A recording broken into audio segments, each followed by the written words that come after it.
like to know what's in my box? What is in your box?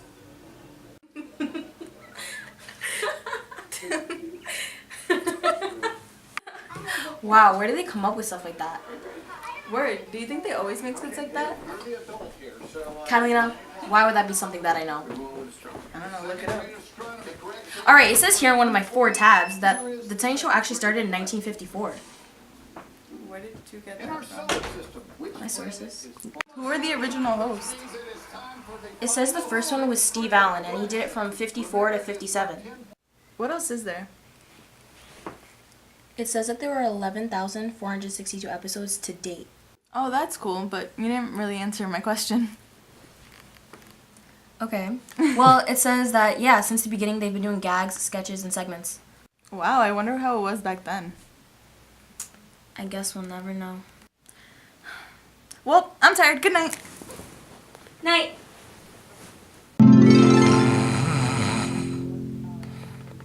You got that teddy bear. Catherine, you know how me and Johnny have been going steady for a while now. He got it for me. You and Johnny have been going steady? Well, he hasn't really asked me yet, but we practically are. Alright. Well, why don't you just ask him? And be a floozy?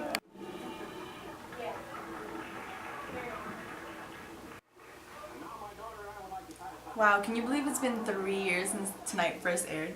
Oh, I know. I remember begging my mom to let me stay up because it came on so late. And now it's his last episode. I know, I'm gonna miss his Man on the Street segments. There was not one that did not make me laugh. Those were good and all, but the musical guests trumped them all. Actually, let's just enjoy the last episode. Actually, do you mind if I go see Johnny? Whatever, just go. Hey. God? No, but close. I'm Jade. And I can tell you who the next host will be. As a matter of fact, I can start from the very beginning. Don't look the same way as me. On behalf of New York's famous Knickerbocker beer, welcomes you to The Steve Allen Show.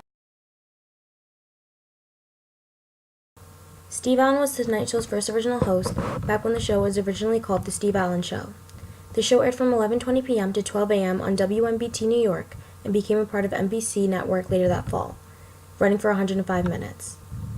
Opening monologues, comedy sketches, and celebrity interviews all glued together what was Tonight.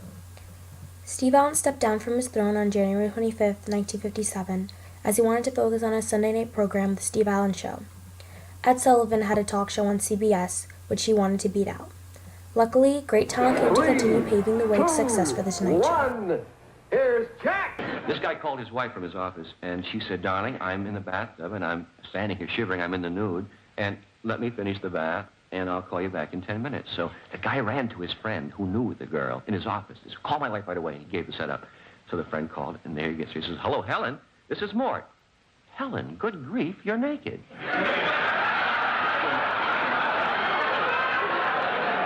You know, you can go like this, and with the telephone, you got to... On July 29, 1957, Parr began to host Tonight, which was retitled The Jack Parr Show. Parr pioneered the late-night talk show format with his desk and sofa setup while holding interviews. Not using many comedy sketches during his run, Parr relied on celebrity interviews to keep the crowd wanting more. Parr's run consisted of much controversy, however, as he interviewed Fidel Castro on February 2, 1959. Parr also walked off set after being censored for his water closet joke. On March 30, 1962, Parr held his last broadcast.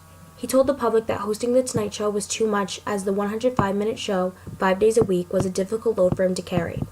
His departure, however, opened a door that would not be shut for 30 years to come. Now, here's Johnny. But I wax nostalgic on Lincoln's birthday. Every Lincoln's birthday, reminds me of my old girlfriend back in Nebraska, Gina Statutory. Name was Gina Statutory, and she went to Lincoln High, and she was voted Miss Lincoln because every guy in school took a shot at her in the balcony.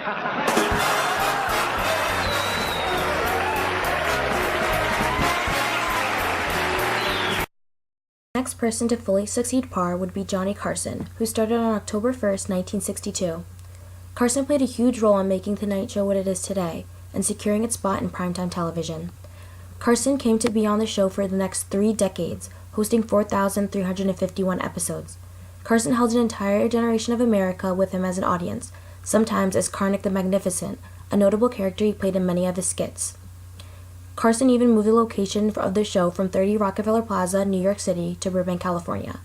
After 30 amazing years, Carson's tenure came to an end on May 22, 1992. Fortunately, the talent just kept on coming. Oh, and the R.J. Reynolds Tobacco Company. Here you go. You heard about this? They've been developing a new cigarette for minorities called Uptown. You ever wonder how they come up with a name like Uptown? See, I guess the name Genocide was already taken. So they couldn't use that one, yeah. Ooh, the pro-tobacco lobby here, ladies and gentlemen. Jay Leno earned his position as the next host, succeeding Carson on May 25, 1992. There had been mass controversy at this time, as David Letterman had his heart set on taking the Tonight Show throne and becoming a host. In the end, however, it was Leno who was the king. One of Leno's most memorable episodes was on August 22, 1994, when Leno paid tribute to his father who had recently passed away. On May 29, 2009, Leno's first tour ended, with his second tour beginning on March 1, 2010, and ending February 6, 2014. This was the brief time period Leno decided to work on his program, The Jay Leno Show. And you realize there are people who go through life, and they write letters and they march and they do those things, which is great. And then there are people who just do the right thing. For whatever reason, they don't ask for any reward. My dad never told me this story, this lady did. They just know to do the right thing. And that's why I was very proud of them. Hollywood, it's The Tonight Show with Conan O'Brien. He's writing a book, and people are talking about it. Former Vice President Dick Cheney's working on his memoirs. People say when the book comes out, President Bush is not going to be happy. That's what they're saying. Well, not because the book is critical of Bush, but because it's one of those books that's all words. That's I don't like it. No, it's true.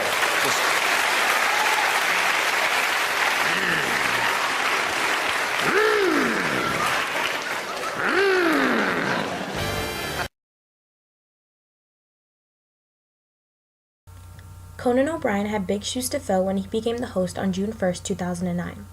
O'Brien introduced new comedy sketches such as Twitter Tracker, where Brian McCann would yell out incredibly average tweets by celebrities in order to make them seem exciting. O'Brien holds the shortest hosting period for The Tonight Show, only having aired 145 episodes. Conan O'Brien's final broadcast was on January 22, 2010, with Jay Leno officially returning on March 1, 2000. Here's your host, Jimmy Fallon! Speaking of the internet, this is very surprising. A new report found that the U.S. ranks 31st in the world when it comes to internet speed.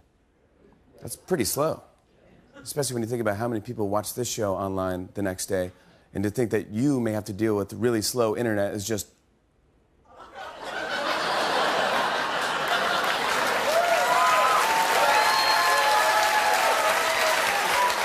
Then Joe Biden said, "I'll take 2 Snapples."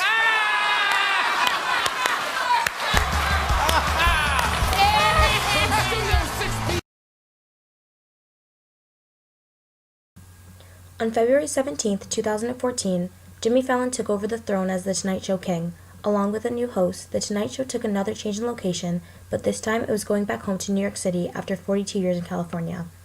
Fallon is the 6th and current host of The Tonight Show, holding his own as he continues to add his own tremendously popular comedy sketches and games in which he has celebrity guests be a part. Host of The Tonight Show in the future. My granddaughter? Thank you. Thanks so much for joining me on my first night as host of On Air at NBC Studios. Exciting, right? Nah, I'm just kidding. That's not gonna happen. I just had the craziest dream.